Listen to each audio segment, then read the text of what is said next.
शहर संग्रहालय में एक रियल डायमंड शूज का प्रदर्शन किया गया था। अगले दिन जूते चोरी हो गए। इस मामले को हल करने के लिए मेहुल ने अपने पार्टनर जेम्स को बुलाया गया था। जेम्स ने संग्रहालय के प्रवेश और निकास फुटेज को जांच की और चोर पाया।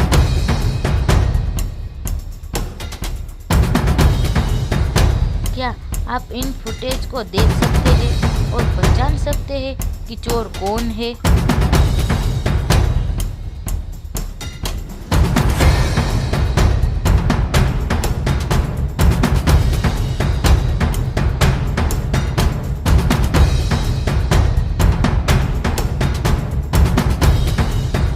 दोनों तस्वीर को ध्यान से देखें और पता करें कि दोनों में क्या डिफरेंस हो रहा है, पहले की फुटेज और दूसरी फुटेज।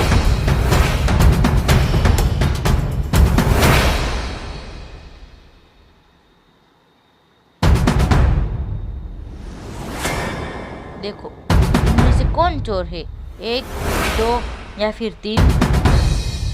चोर बीच में लड़की है। प्रवेश और निकास फोटो के बीच उसकी ऊंचाई बढ़ गई। उसने उन हीरो के जूते पहने हो सकते हैं और छोड़ दिया है।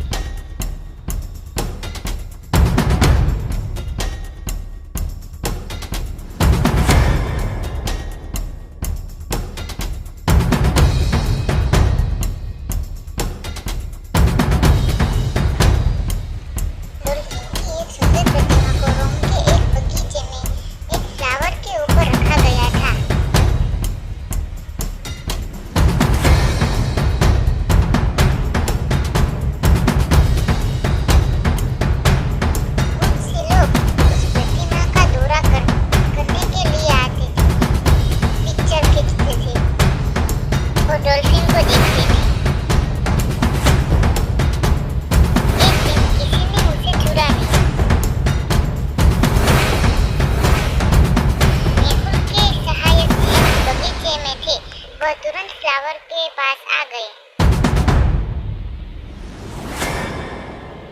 उन्होंने 5 लोगों को पकड़ा और उससे संदेह किया और पूछताछ करना शुरू कर दी।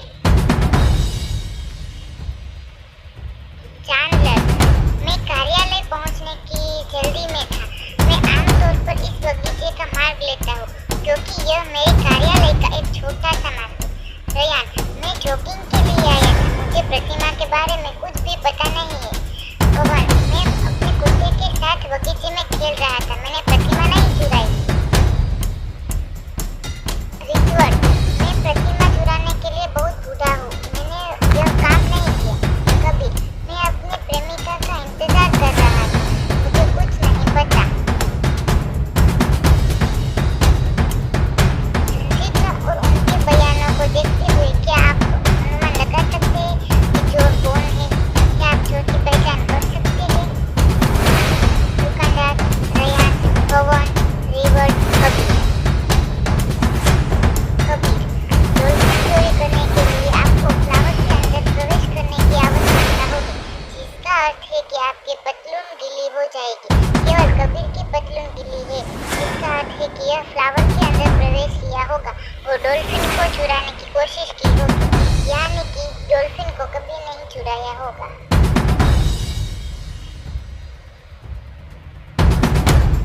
न्यूयॉर्क के प्रसिद्ध संग्रहालय के गोदाम में एक जगह थी। लुटेरों ने एक बड़ा ट्रक खरीदा था, जिसमें उन्होंने सभी भारी प्राचीन टुकड़ों को भरकर चल गया।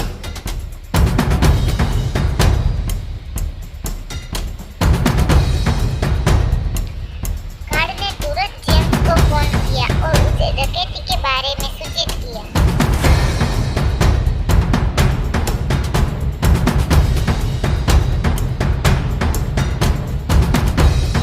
जेम्स ने सभी ट्रकों की फुटेजों की जांच की, जो संग्रहालय की ओर गए और फिर वापस आ गए।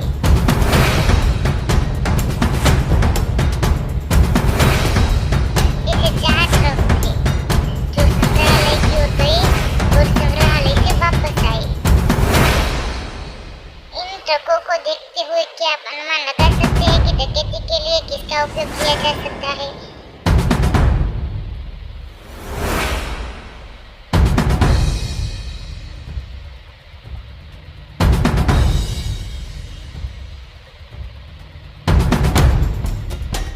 ए, बी, सी या फिर डी?